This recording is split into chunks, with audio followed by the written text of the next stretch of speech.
halmashauri ya Njombe kitambo udumavu uko juu sana.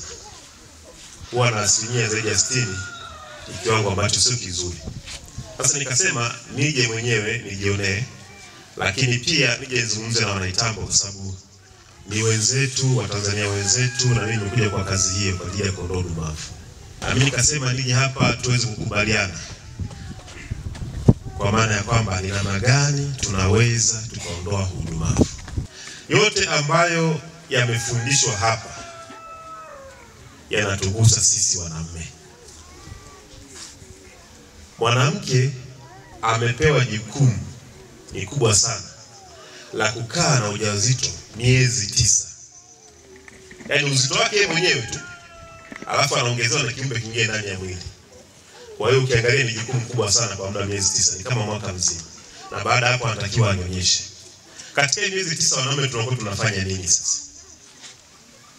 Mama mpaka anajikuja kujifungua tunakuwa tunafanya nini? Kwa hiyo mkiangalia na sisi pia lazima tuangalie namna ambavyo tunaweza tukawasaidia kina mama.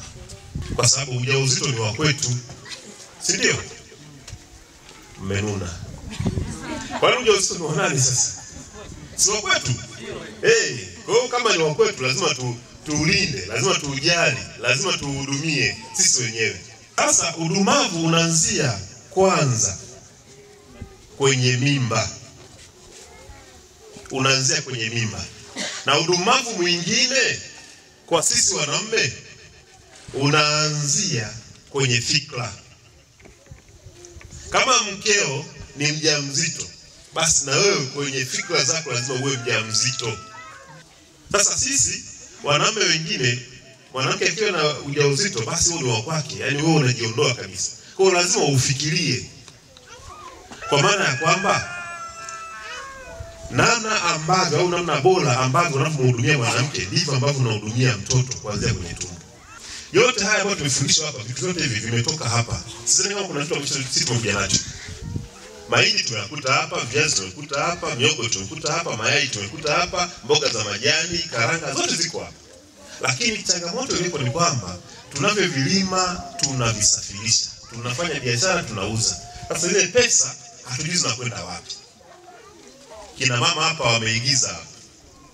Kina mama wameigiza. Kina mama wanalewa, kina baba wanalewa.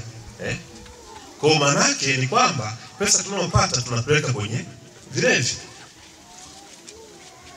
Sasa sio sawa, lazima tujali maisha yetu. Cha kwanza, cha muhimu cha kujali ni maisha. Kwa hiyo tunahitaji tupate watoto ambao wana lishe bora, ambao wana uwezo wa kuzungumza, ambao wana uwezo wa kucheza, ambao wana uwezo wa kwenda shule na kusoma bila changamoto yoyote. Tusiingie gharama nyingine ya kupeleka tuition, si mtoto tumfanyeje, tumlishe darasa, si tufanyeje, hapana. Tunahitaji mtoto akienda shule aende moja kwa moja. Kwa hiyo cha kwanza tuanze na swala la lishe bora.